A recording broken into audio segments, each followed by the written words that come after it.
right, we got to record. There you are.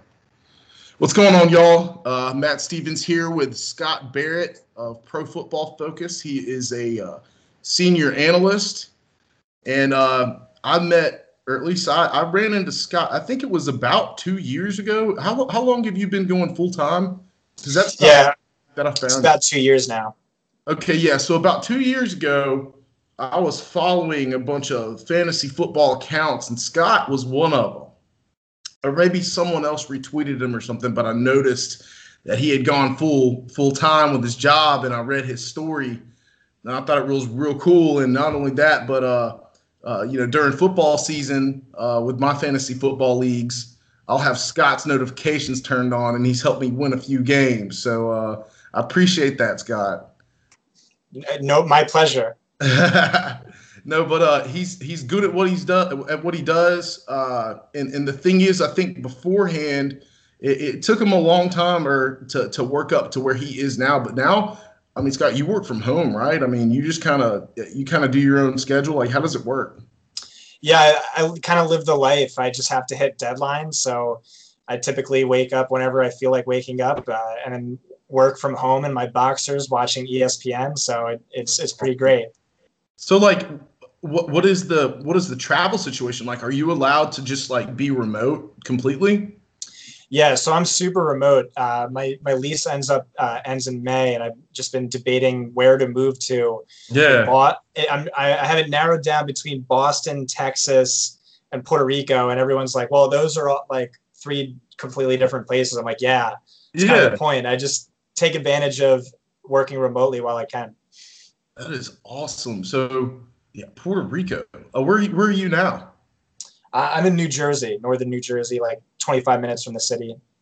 Okay, is that where you're from, or? Yeah, I grew up around here. I was kind of hesitant to move until my little sister finished college, but she's finishing up this semester. So I think after that, I'm going to try and expand my horizons, try out a different place. I know you're in Alabama. I do love Alabama and consider it Auburn a little bit. Hey, roll Tide. Yeah, I know. I've been to Auburn. Auburn's still fun, but got to stay true to the Tide. No, but anyway, so Scott, the reason why I wanted to get you on here is because I would love for you to tell everybody your story. It's kind of inspiring. It was inspiring to me when I read it because it kind of gives people hope in wanting, if they have aspirations, to be able to work from home and be able to do what they want to do. And you make a living doing what you want to do, which is, write about fantasy football and other sports as well too, right? No, just football and just football. The NFL and the AAF right now. Yeah. That's awesome. So like during the off season, do y'all keep up with like just off season moves and then kind of statistics to go? I mean, I'm sure it's very flexible with what you could write about. You could probably put together whatever numbers, right? Yeah. So everyone asks that. So during the season, I legitimately work like a madman, where it's like 80 something hours a week. On Sundays, I'll work like 20, sometimes more than 20 hours. Tuesdays too, and then the other days are a little bit more flexible, but still like 16 hours. Mondays I get off during the season, but during the off season, it's a lot more flexible. Really, just hey, can we get 3 articles from you this week, or in a podcast or whatever? And that's super easy to hit. And people think like, oh, there's nothing to talk about in the off season, but I've never found it that way. By the time the season starts, I'm always like, oh shoot, there's 5 different things, massive studies I wanted to get done that I didn't get done. Like right now I'm writing about AAF, talking about best ball, I'm talking about dynasty, talking about like looking back at last year. And then, just in a few weeks, free agency is going to approach. So it's like the pre-look, then the post-look, and then the same thing with the NFL draft, scouting all these players and then their landing spots. And then it's preseason, and then it's the regular season. So never really ends. It just slows down a little bit. Yeah, you got a lot going on. I mean, that's it. And then it's interesting that you mentioned the AAF because it seems to be, and at least around here, because we have a team here in Birmingham. That's right, Birmingham. Yeah. Yeah, and so it's real interesting to see the city respond to it and see kind of the nation respond to it and the, I guess, promotion that it's getting. To me, it seems like it may actually be a success, but I mean, only time will tell, I guess.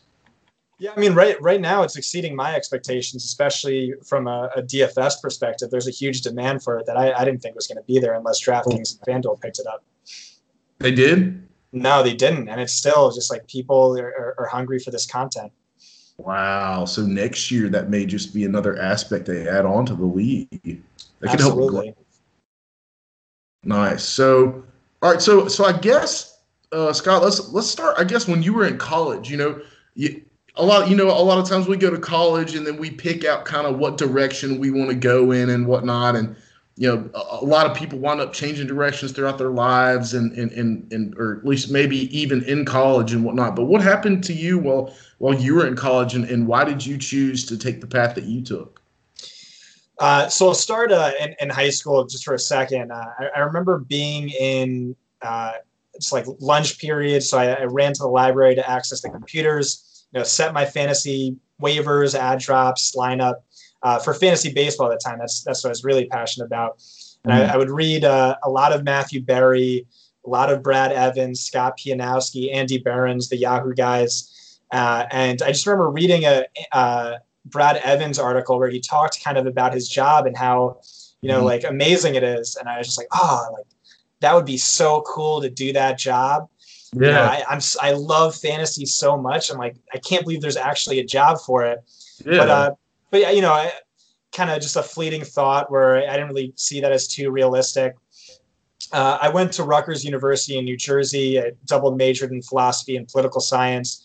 I also spent a semester abroad at Sciences Po in Paris, which is the #1 ranked school in the world for political science. Rutgers is top 3 in the world for philosophy. My reasoning was just I'm passionate about those two subjects. Although you'll notice I never tweet about politics, which is a tactical move on my part, and I think fairly smart. Though I am knowledgeable and passionate about it. But yeah, so my reasoning was I thought I was going to go into law school, so it doesn't really matter what you study in undergrad. I had an internship. I also was really into politics. I thought about maybe doing something in DC, but I interned with a congressman, and that really turned me off of the political world. And then my senior year, I interned with a hedge fund. And that was like the most fun I've ever had at a job outside of the one I currently have. Really? I was good at it. I loved it. I loved the people I worked with. And these sort of promised me a job when I graduated. They're like, hey, no, this is junior year actually, but hey, when you graduate, we have a job open for you. You did a really good job, blah, blah, blah. And then when I graduated, I get, or like 2 months before I graduated, I get an email from the owner of the hedge fund who told me he sold the company. He did a good job of setting me up with interviews after I graduated with various hedge funds. I just like bombed every single one of those interviews, so it just didn't work out. And do you want a finance major, econ major? And though I had an econ background, it just like it was kind of a leap, and I was competing against like 40-year-old guys sometimes. So definitely didn't work out, and was a little bummed, but. So I'm 28. I guess I graduated. I don't know. Do the math, but I graduated after 4 years, and I entered at 18. But okay, I didn't know if it was like after, or at least during the economic turmoil. I think it was like 2 years maybe after the worst of it. Okay, yeah. Okay, so you kind of were in the clear, but there's still like some people like compete with and whatnot. Right.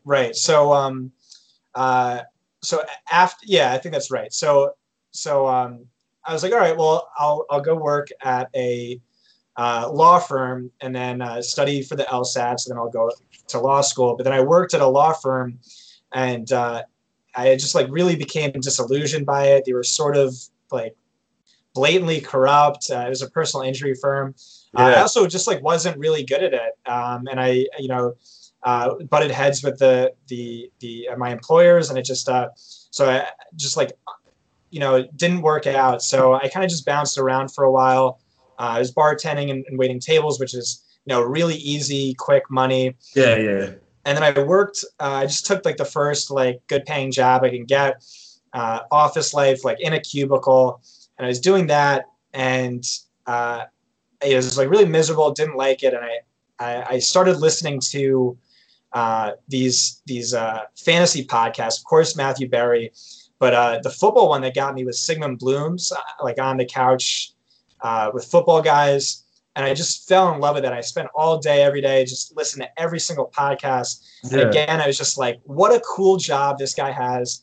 Gets to just podcast with his friends, talk about fantasy, write articles. That sounds so amazing. And one of the guys he had on was JJ Zachariason from numberfire.com. He just started working at this company full time, and he needed writers. He was like, we're not going to pay you anything, but if you think you're good enough, apply for a writing position.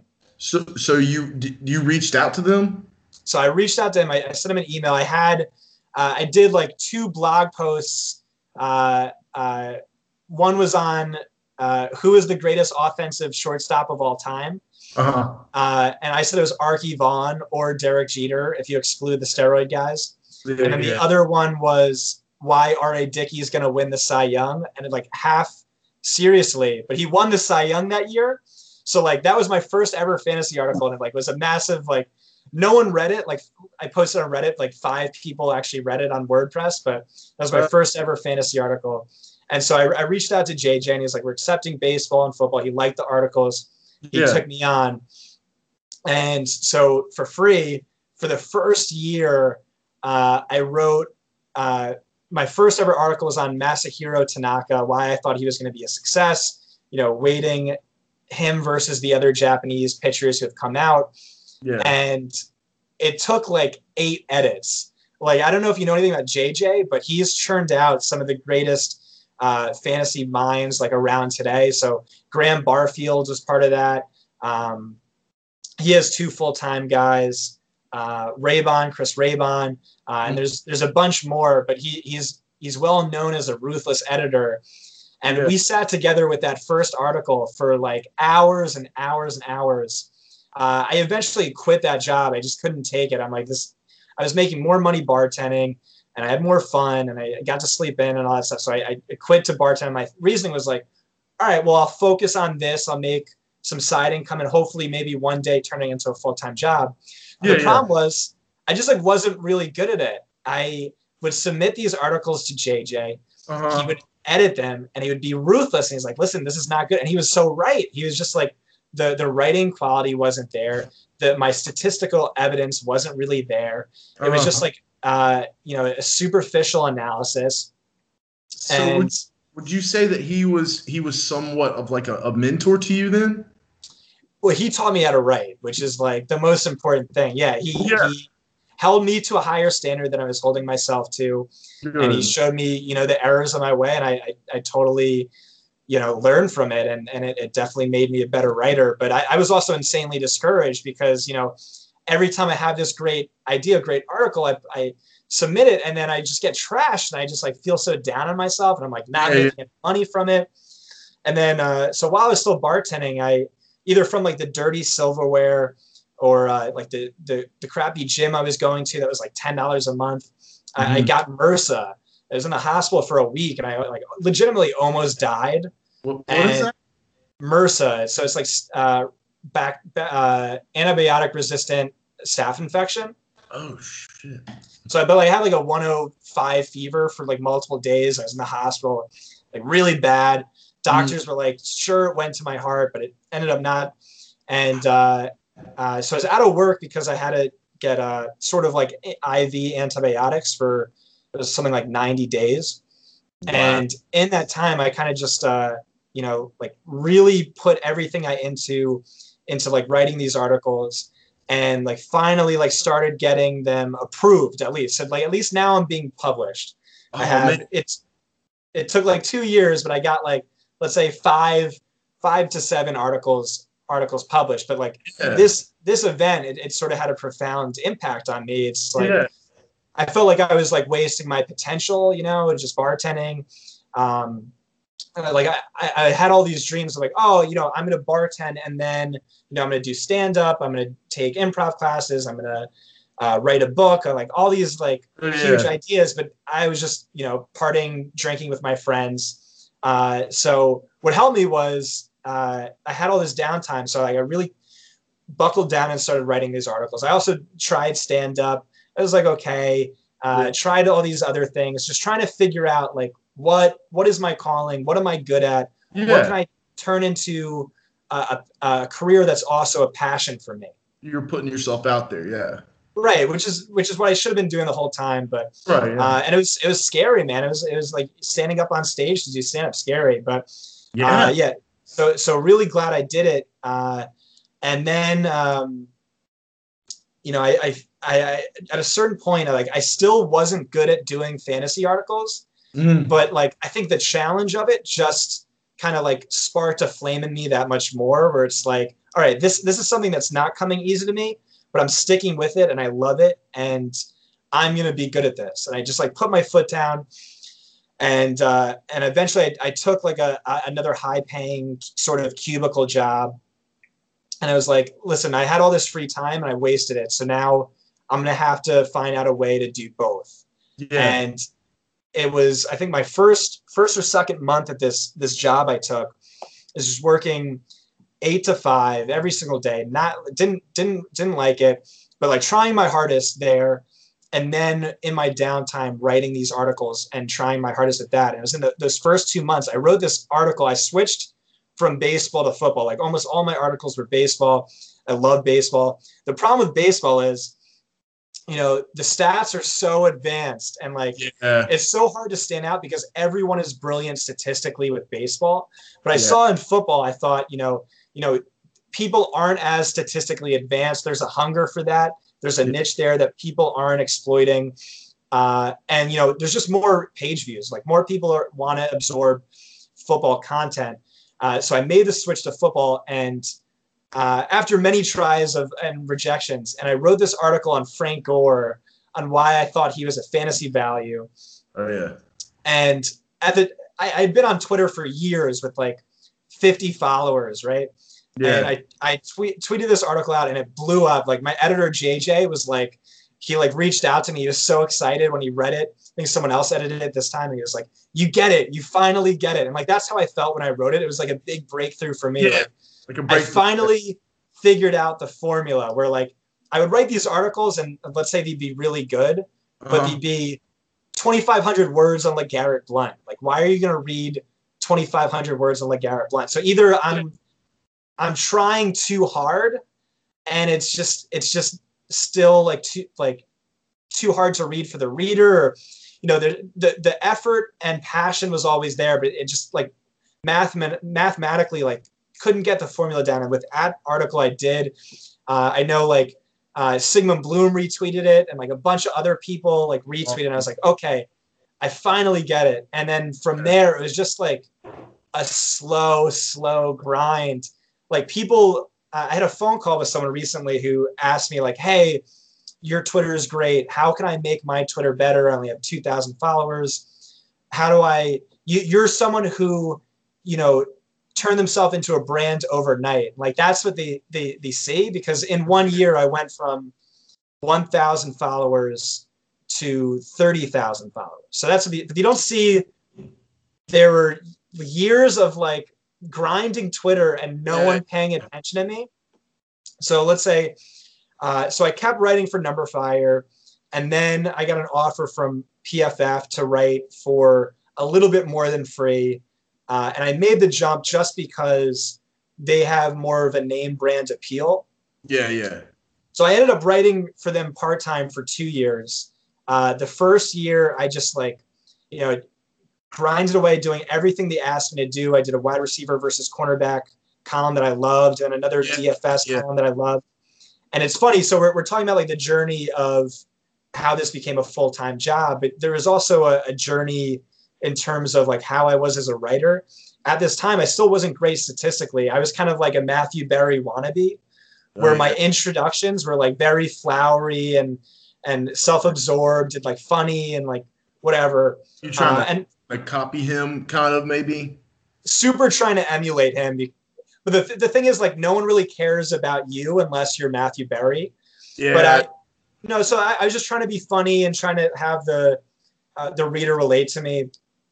But then I dealt with another really brutal editor who was Mike Clay, who is maybe even tougher than JJ, who can kind of sugarcoat things sometimes. But I learned from him, like, one, to step up my stat game, and two, readers don't really care too much about you. You're writing all this super long intro for yourself and not for them.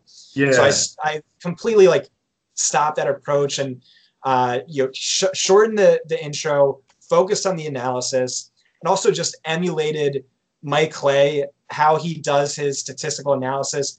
I spent so much time reading and absorbing him, Rich Rebar, Pat Thorman, and every time I saw a really cool stat from them, I put it in a notebook and I was like, okay, how can I find that stat? So I would just spend, hours, trying a bunch of different methods to learn how to do that. And then eventually my, statistical analysis came along.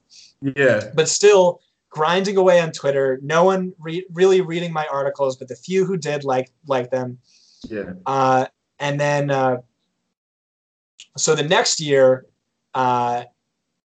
people liked, I built up a small following.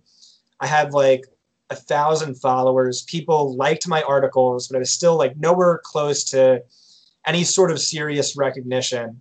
Mm-hmm. And I realized something had to change. And the big thing for me was, people who read my articles really liked them. My editors really liked them.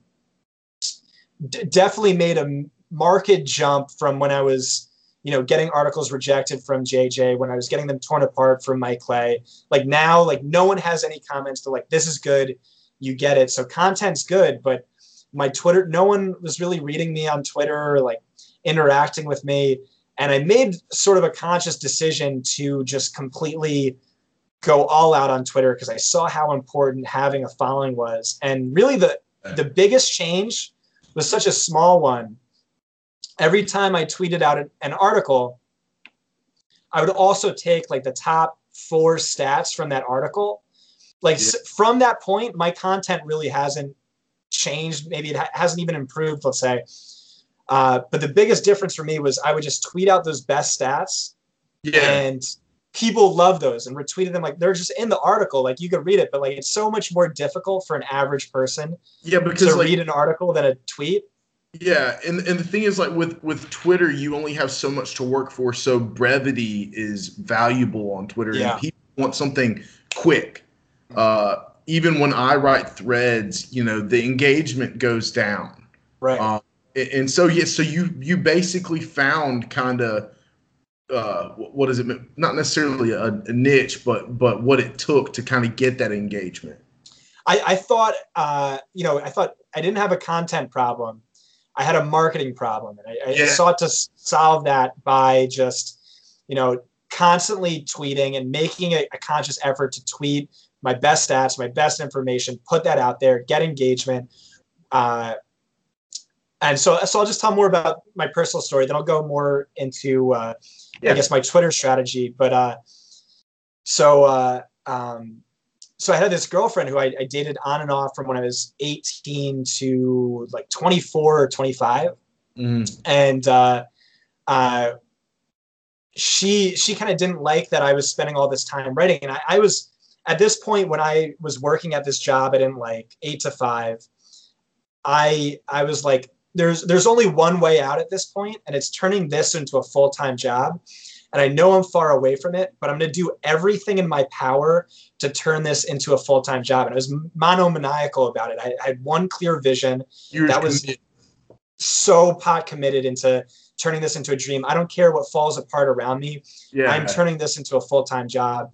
And I put so much effort into it, where during the football seasons, it was 8 to 5 at the job. And then it was 6 to midnight almost every single day writing these articles. And so, she didn't ever really recognize that it was a dream. This is my dream to turn this into a full-time job. Yeah. She kind of saw it as an intrusive hobby into the relationship. And so this is kind of funny. So the whole football season, it was this back and forth between us. You're not giving me enough time. You're not paying enough attention to me. And I'm listen, this is my dream. I'm chasing something. The season's almost done. When it's done, I'll have so much more so much more free time for you. So we had this Valentine's Day vacation. I wasn't on my computer at all. We went to like the Poconos or something.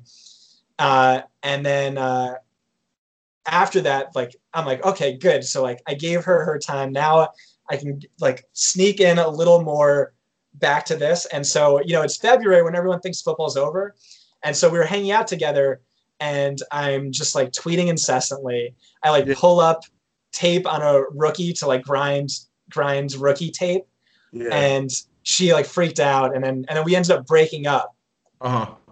So at this point, like, I'm in this job I don't like. I'm like, just got dumped. And now I'm even more driven than I thought was humanly possible. So I just went all out where Would you say that it kind of devastated you maybe a little bit, or like were you hurt that it kind of ended like that? I mean, like how was the relationship, like the seriousness of the relationship, and how did it affect your process? I mean, it was like fairly serious just because of how long we were together. But there were red flags. I didn't want to move in with her. I didn't really see myself marrying her. So it's kind of like, it should have ended either way, and I like wasn't too devastated. But it really lit a fire under my ass to the point where I was like, okay, if I just ended this long-term relationship over a hobby, then this is stupid. So now I really like need to make this dream a reality. And I just went all out. Every waking hour was spent working at my full-time job or working on this. Yeah. Twitter, I was just a machine, like all my best stats, just trying to create content only for Twitter, just to build up a following. And slowly I found, more and more people engaging with me, more big name guys, saying, hey, this dude's doing really good work. You should follow him. Yeah. But I also like success didn't come until like the legitimate perfect point possible. Because I was still like a super jerk on Twitter. Like I had this massive chip on my shoulder at a certain point where I was like, listen, I've been in this game for a really long time. I think I'm really good at this. People think I'm really good at this, and I'm not getting recognized at all. Like I have 1,000 Twitter followers. So I think like, how many years exactly at this point were you into the game? Like, how many years was it that you had been writing and you decided to actually pursue at this point?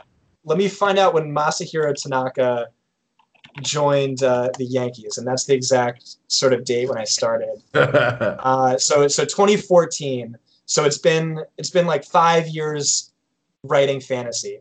Maybe a tiny bit more than that, but well, I mean, at that 6 years that you were talking about when you had 1,000 and you had, you went through your breakup, you had 1,000 followers, and you kind of had a chip on your shoulder. About what point? So this was a year before I made full time.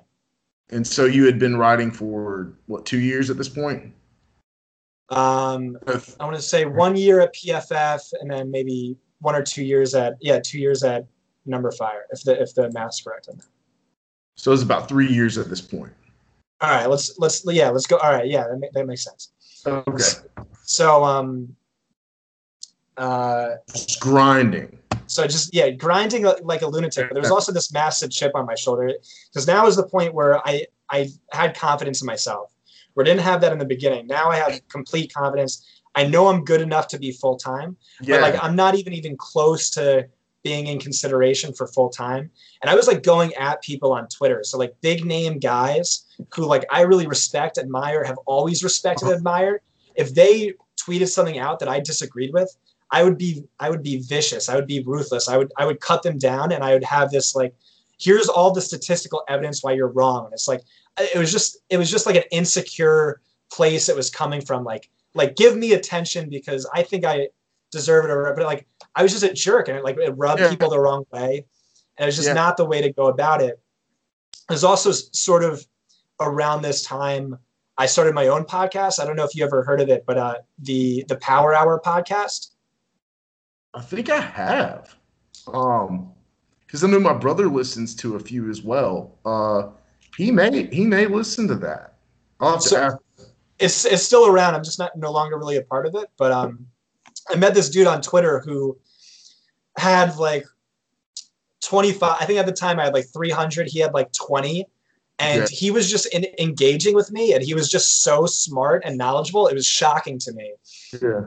And we became friends. We started talking. He's a lawyer, a full-time lawyer, and lives in Baltimore. His name is John Proctor. He's still like one of my really good friends. We just went on vacation together in Florida. And he was like, listen, man, like, let's do a podcast together. I think like it could be a hit. So I was so nervous for these podcasts. I had to get insanely drunk beforehand. It was like the only way I could, I had the nerve to do it. So we ended up calling it the Power Hour podcast just because we would both get so drunk on these podcasts. And we didn't have a big following, but we had like a core devoted following that would go out and like tweet about us on Twitter. Oh, Scott and Johnny said this. They provide content just based on the podcast. They made shirts for us. There were inside jokes and all this stuff. And so I'm just grinding like a lunatic doing this podcast. Like no one's really, the funny thing is like we maxed out at like 300 listeners, but we had DFS pros listening to our podcast, going out of their way to listen to it. Like the content's great, but it just, we didn't have mass appeal. That's awesome. I mean, have you ever read any of Robert Greene's books by any chance? No, who is that? Oh, you gotta. Have you ever heard of 48 Laws of Power? Yeah. Oh, okay. Yeah. Does he also do the book on seduction too? Was that him? Yeah, Art of Seduction and then Mastery. And so, a lot of this correlates with, and I've recently like revisited Mastery, and a lot of this correlates with what he talks about, where you're grinding, you don't give up, you just continue to do it and continue to do it, and you build that skill. And it's funny that you just had that perseverance, because I don't think everybody has that, or anybody finds anything that they need to dedicate themselves to or commit to like that. And so you found yours and just went after it. And Mastery covers that, but it's funny because you mentioned on Twitter where you started to attack people kind of. And there's a law on 48 Laws of Power that says stir up waters to catch fish. And so in a way, it may have kind of helped you a little bit. If you're following these big accounts and you're getting your comments and whatnot up towards the top of their tweets, replies and everything, it may have gotten you noticed. I mean, did you ever see that trend or anything? Yeah, so it absolutely helped me build a following, but I guess in the short term, but it wasn't sustainable in the long term. What I was going to lead that to was when my success did come, like it was literally the perfect time, just because I had this, I was like, my content was good. My editors liked it, but it was also like, I knew how to engage with people on Twitter, be friends with the big name guys, not be adversarial to the point where like, you don't want to make enemies with those guys for sure. So what you were saying too is like just the monomaniacal like goal. Like I have this goal and I'm going to accomplish it no matter what. That's really how I felt. There's a great, burn your bridges. I forget who it was. Burn your ships. Yeah. So some general, whatever, like literally burned his bridges. And it's like, the only way we get to leave this place is if we win this war, this victory, whatever. And it was sort of like that with me, to the point where like at the very end, like I was always the favorite son at this 8 to 5 cubicle job I had, where the owner, I sat right next to the owner and right in front of my direct boss with no cubicles. So like open office. So it's like, so I literally couldn't do any fantasy work while I was there. So it had to be work like 19-hour days, something where it's like 8 to 5 and then 6 to midnight. In 2 separate worlds. But like it got to a point where like I definitely, they loved me. I kept getting promoted really quickly. And then it got to a point where like I was about to get fired just because how much I was checked out of this and so focused on the other thing. But it was like that for me. It was like, okay, if I get fired, whatever, I'll collect unemployment. And then it just gives me 6 months to be more dedicated, more focused on fantasy. I was legitimately an insane person about this. And no joke, I can relate to you by so much right now. Yeah, let's hear it. Because it was the same thing for me when I was, at my job at Honda and whatnot. And I'm sitting there like, I kind of had this controversial tweet that I had like kind of blow up, and it pissed off a lot of like feminists and liberals and whatnot. And I had people like stalking me. Oh my Um, God. they were like they were Are you allowed to say what the tweet said right now? it was basically about, because I did two. I did one for men and one for women, and it was about promiscuity and about how Mhm. it's damaging, and nobody finds it attractive. And I said basically said men see women as less feminine if they're promiscuous, and a lot of people disagreed with me. A lot of people agreed with me too, but it was a very polarizing tweet, Yeah. and I got a lot of hate. I got a lot of love for it, but the hate was just like unreal. They were, coming at me, and I had people stalking my Instagram, had people stalking my LinkedIn profile. And I honestly, once I found that out, I had like 93 or something ridiculous views on my LinkedIn profile, which never happens. I don't post That's anything on. scary. Yeah, so I was like, oh man, what if these people like call my job and I get fired? But then like it kind of hit me, and I got you know I realized that, like, maybe if I got fired, that may be the best thing that happens to me, because right now I was just kind of checked out like you were, where I was just like, man, I want to pursue this online. I'm like, I want to dedicate myself to building my business, my fitness business, and I was thinking about becoming a personal trainer anyway. And so at that point, I didn't lose my job or anything, but at that point, I just made my decision, like, I'm going to pretend as if I did lose my job, and I'm going to go ahead and go for it, because that fear made me realize that the only reason I was staying there was because of the comfort of the paycheck. And when you're comfortable, you're not growing, and you're not Right. putting yourself in a position to win.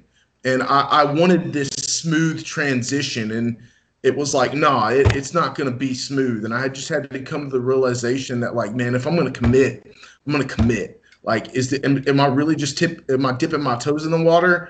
I mean, I was like, I have everything that I need to be successful. This job has served its purpose. I got my website up and running. I've got enough money saved up to support myself for several months. And it was just like, it just made sense. It was like, I need to go do something that's more aligned with who I am. And so that was, when I decided to go ahead and make the move, so I can just completely relate to you and understand exactly how you felt being at that job. And I couldn't be on my phone doing my stuff either. I had an open office where my manager was looking over at me and saying, get off your phone. And Right. it was like, it resented that. It was like, Yeah. I'm getting my work done. What does Mhm. it matter if I'm on my phone or not? There's no way I could complete everything that's on my plate in 24 hours anyway if I stayed here and did not sleep. So Right.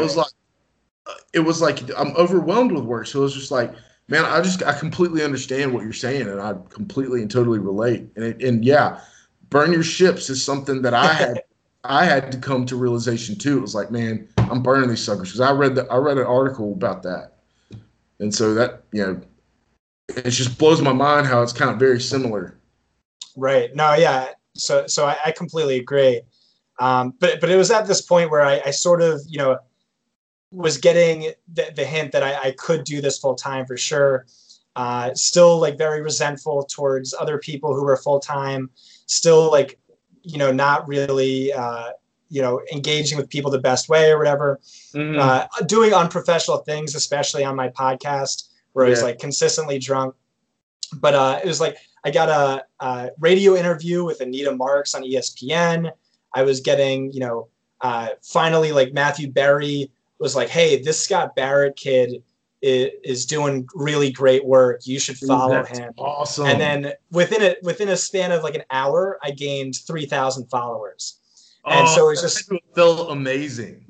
it was like one of the happiest days of my life. Matthew Yeah. Berry, who I worshipped since high school, but yeah, Oh, so it was DMing with these guys, just uh-huh. so cool.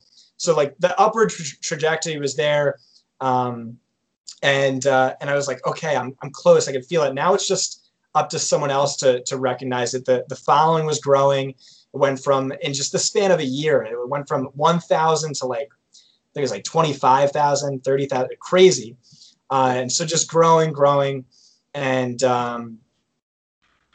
It was like not a happy time for me. My dad also died during this one season of football, and it was just like such a miserable time where all I cared about, all I focused on was just doing the work and trying to get hired full time. And then luckily, wasn't only until like I want to say 5 months after my dad died, 4 months after the football season ended, that I was hired full time. And it was just like this amazing, like for positive visualization we can talk about. Yeah. I positive visualizationized this. You made it into reality. For years. I thought about what I would say to my boss when I would leave my job. I thought about what I would say to my mom, tell her like, oh, I got this job. I thought about what I would do when I got the call, when I would just fist bump so hard, and then it happened, and it was amazing. It was such a good feeling. And there's people who get that, land their dream job, and they're on the top of the mountain, and then there's this new like existential dread or despair, and it's like, oh, well, now what? And they're not actually happy. No, I'm so happy. Like I've just been like, I didn't know it was this possible to be this happy. And just like the past 2 years have just been a dream, and it's just been so much fun. Even like the 85-hour work weeks during the season, as soon as it ends, I'm like thankful and grateful, and like I did have fun. And so I love what I do, and the journey, like all the like pitfalls aside, like I was like, why is this taking so long? I said that so many times, like I should have been full-time a year ago or a year before that. And no, like legitimately everything happened for a reason, and it was like the perfect time. Like once I made it full-time, I had the gratitude. I knew how to interact with people. I knew what it took. I knew the demands, and it was just so, it felt perfect. Yeah. You became who you needed to be in order to hold that position correctly. Great way to phrase it. Yeah. Yeah. That's awesome, man. I mean, I can only imagine when you get that breakthrough, and Matthew Berry retweeted you. I mean, that had to have been. I can only imagine. I mean, who was it? Mike Cernovich actually retweeted me the first time. It was like back in, I think maybe August, and he followed me on Twitter, and I was like ecstatic because I had followed him for like 2 years and read his book and whatnot, and loved the guy and what he's done in like the political realm and everything. And when he followed me and like retweeted my stuff, it was kind of the same feeling. So I mean, I could definitely understand how you felt. That tweet actually wound up being my most viral tweet.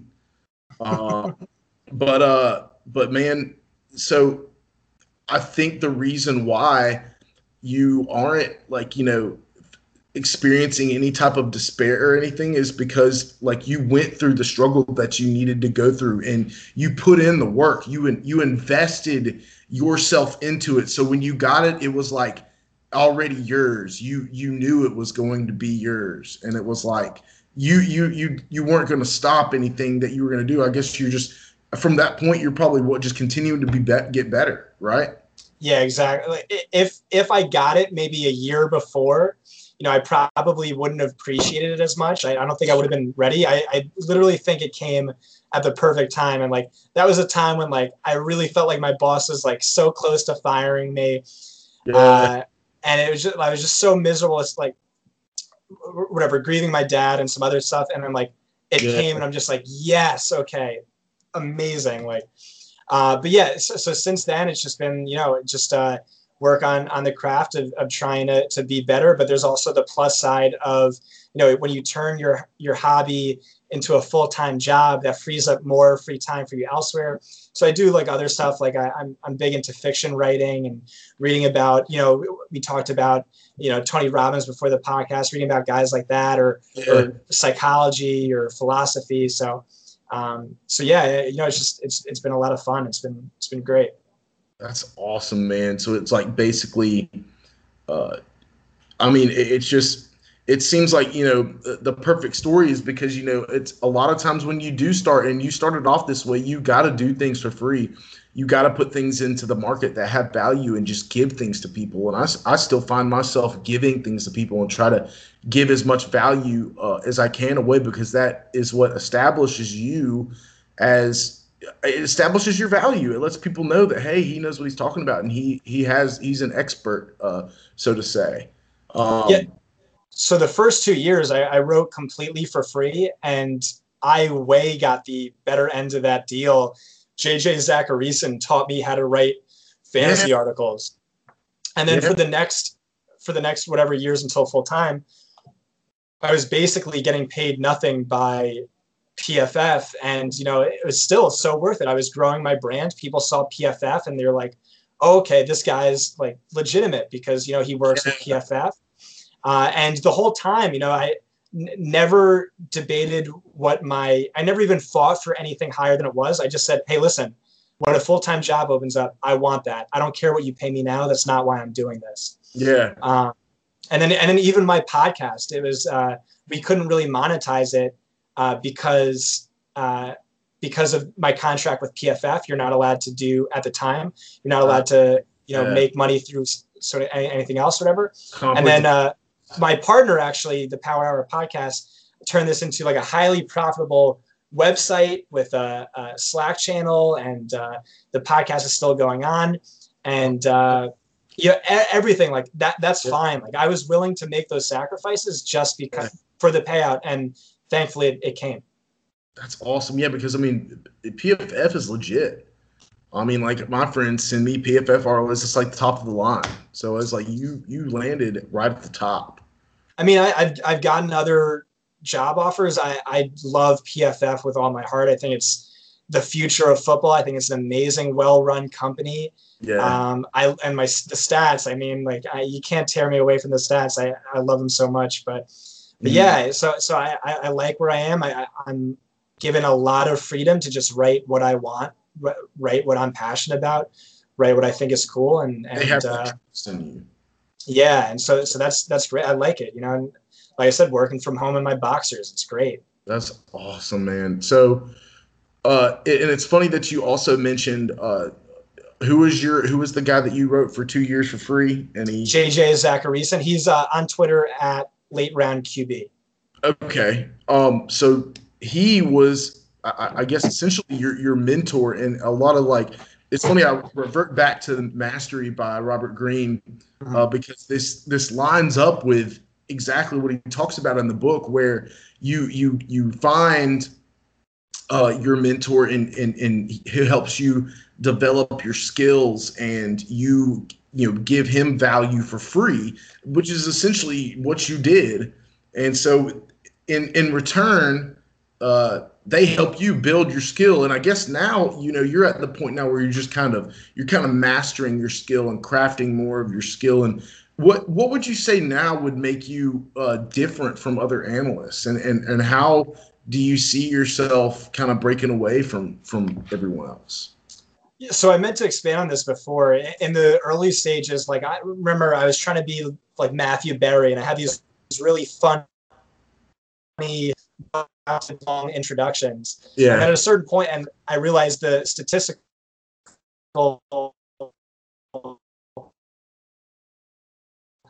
now it's my greatest strength. I think good stat guy.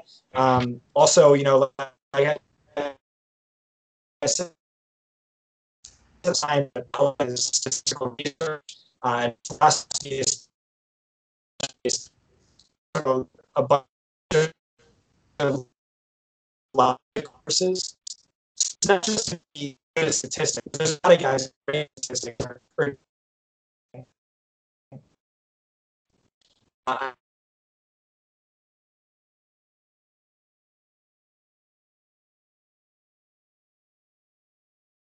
Hey Scott, I don't know if I've lost you here, or we've lost connection or something. I think we may have lost him. Let's give it a second and see if he comes back.